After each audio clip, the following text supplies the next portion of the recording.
Cuando las palabras tasa de mortalidad aceptable se convierten en parte de una norma industrial, hemos perdido el rumbo de la humanidad.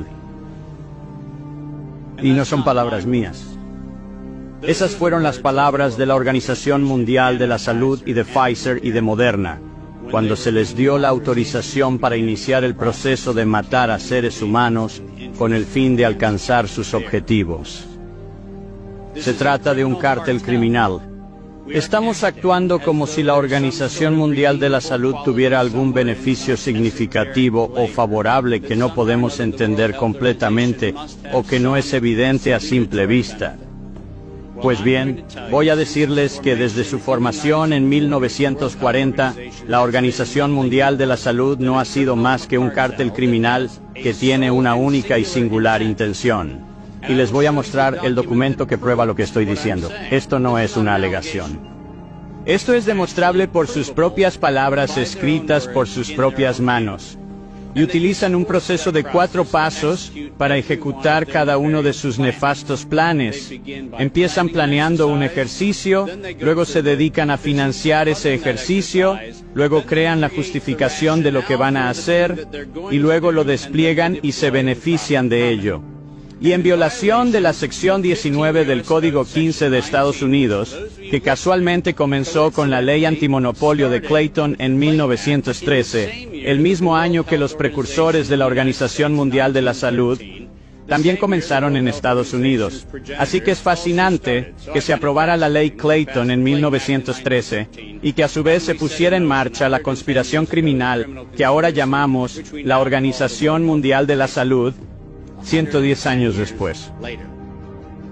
Y en violación de la TFU, el Tratado de Funcionamiento de la Unión Europea, el tratado supuestamente para el funcionamiento de la Unión Europea, que debería ahora ser llamado el Tratado Disfuncional para la Conspiración Europea, el artículo 101 expone claramente las condiciones de que esto nunca fue algo relacionado con la salud pública. Fue una actividad delictiva con el propósito de infundir terror, para adaptar el comportamiento de una población. Y punto. Eso es lo que fue. Eso es lo que siempre fue. Y podemos inventar todos los argumentos teóricos que queramos sobre este asunto. Pero el problema, incluso con la teoría de que tuvimos un brote de algo, es falso por los datos de Zurich que nos muestran que en el año de la pandemia global hubo menos muertes que las reportadas. Y las compañías de seguros de vida pagaron $30.000 millones menos en reclamaciones. Ahora, si hay un profesional médico o un profesional social o cualquier otra persona que quiera debatir, si es que pudiéramos desarrollar un virus suficientemente capaz de averiguar tu cuenta bancaria, los extractos de tu póliza de seguros, y si estás al día en el pago de tus cuotas, eso sería mucho pedir. Resulta que los datos son inequívocos. No tuvimos una pandemia. Tuvimos un genocidio y tenemos que llamarlo por su nombre. Cuando digo que fue planeado, asegurémonos de que entendamos exactamente la letra no tan pequeña de la letra pequeña. Y quiero llamar su atención primero sobre la columna derecha de la diapositiva. Esto es lo que la Organización Mundial de la Salud, el Wellcome Trust, PATH y la Fundación Gates hicieron en su maravilloso programa mundial para una vacuna contra la malaria para niños menores de 6 meses de edad. Y en su ensayo clínico es útil señalar que asesinaron a 66 niños en el grupo de la vacuna y luego astutamente usaron el término control para un grupo de control en el que asesinaron a 28 niños. Ahora la razón por la que dije asesinados y la razón por la que uso ese término es porque es exactamente lo que pasó. Porque resulta que este grupo de control no se trataba solo de una inyección de suero salino ni de algo inocente, sino de un cóctel de inyecciones con enfermedades conocidas. También se sospechaba que el grupo de control experimental había causado la muerte de las personas involucradas. Y a pesar de esto, continuaron y resultaron en la muerte de todos ellos. Y astutamente bajo el artículo 5, sección 13 que he puesto en esta diapositiva, quiero que entiendan por qué dije en su formación en 1947. Cuando la OMS fue financiada y fundada por personas con la intención de cometer un crimen debido a su propio lenguaje. La sección 13 del artículo 5 termina con la siguiente declaración: inmunidad de arresto o detención personal, inmunidad de proceso legal de todo tipo. Ahora, si no tenían la intención de cometer un delito, ¿por qué necesitaron darse a sí mismos permanente y absoluta inmunidad de toda forma de enjuiciamiento y, lo que es peor, incluso de todo tipo de investigación para el enjuiciamiento? La gente pretende que eso es como la inmunidad diplomática. ¿Se dan cuenta de que esto ni siquiera cumple con el estándar de inmunidad diplomática? Esta es una organización criminal que puso en marcha sus propias leyes para protegerse a sí mismos contra crímenes que sabían que iban a cometer. Y cuando digo que lo sabían, quiero decir que eran conscientes de lo que hacían. Porque el doctor René Sant, precursor y fundador de la OMS, quien fue prisionero por los alemanes en Dachau antes de 1940. Y en 1947,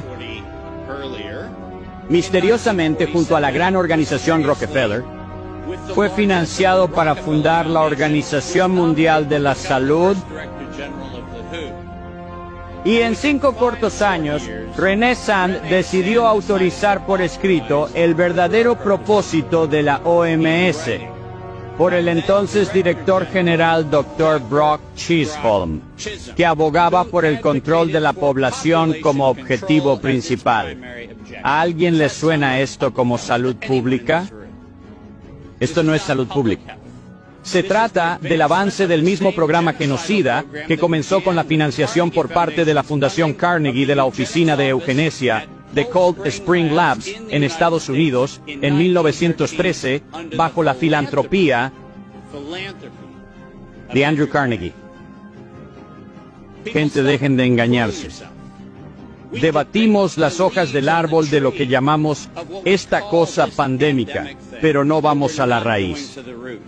Esta fue una entidad de crimen organizado creada para darse primero inmunidad absoluta y luego ejecutar sus planes para asegurarse de controlar quién vive, quién muere y quién tiene alguna oportunidad en la vida. Y si usted piensa que estoy de alguna manera inflando los números, permítanme ser inequívoco. Bajo cualquier tratamiento de disposición fiscal, si te dijera que hay un 88% de participación mayoritaria en cualquier organización, podrías llegar a la conclusión de que eso se suma a una participación mayoritaria. Y resulta que si nos fijamos en las donaciones de la Fundación a la Organización Mundial de la Salud, el 88% de ellas provienen de una sola organización, la Fundación Gates. Eso constituye una violación de todas las leyes competitivistas en Europa y todas las leyes competitivistas en Estados Unidos.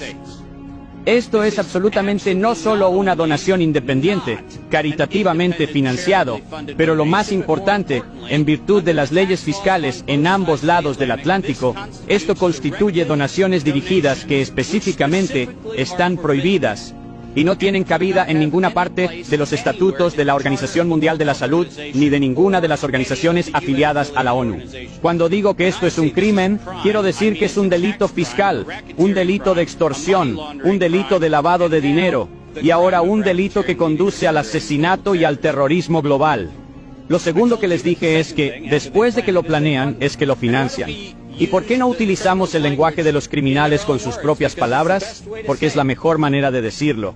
Cuando planearon la liberación de una quimera biológicamente modificada asociada al modelo derivado del coronavirus, en realidad dijeron lo siguiente: para mantener la base de financiación más allá de la crisis, tenemos que aumentar la comprensión pública de las contramedidas médicas necesarias, como una vacuna pan-influenza o pan-coronavirus. Permítanme que me detenga un momento para recordarles que la crisis de la que estaban hablando era una crisis por falta de financiación.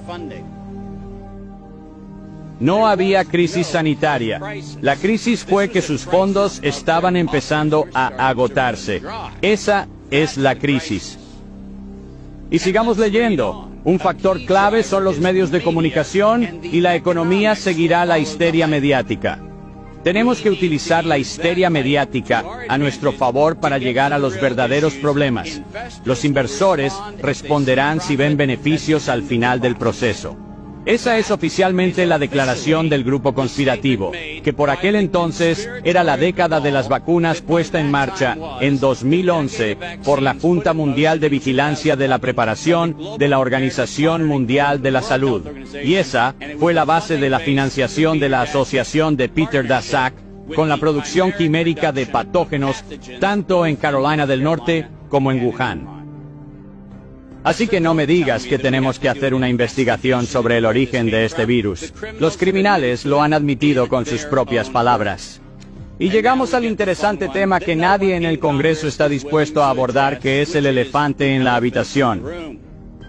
El 21 de octubre del 2014, a pesar de las múltiples conversaciones entre el senador Rand Paul y Anthony Fauci, donde se nos ha dicho que Rand Paul ha hecho todo lo posible para poner a Fauci contra las cuerdas, ha tenido en su poder la carta que ves a la izquierda. Y esta carta, convenientemente con membrete del NIAID, enviada a la Universidad de Carolina del Norte en Chapel Hill, establece claramente la suspensión de la investigación patógeno-beneficio, y si usamos la palabra suspensión, significa que se debe detener. ¿Por qué seguir adelante entonces? Revisamos dos partes de esta carta. Primero, la segunda viñeta bajo el Proyecto 1, que por cierto no era parte de la subvención original. Se trataba de estudiar las nuevas funciones de la patogénesis del virus in vivo. ¿Sabes lo que eso significa? En sistemas vivos.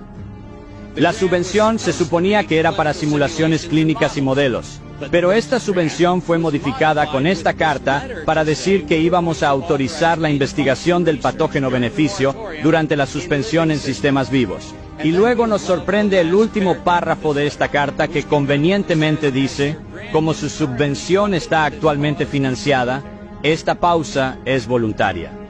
¿Cuántas veces se han encontrado con una voluntaria suspensión?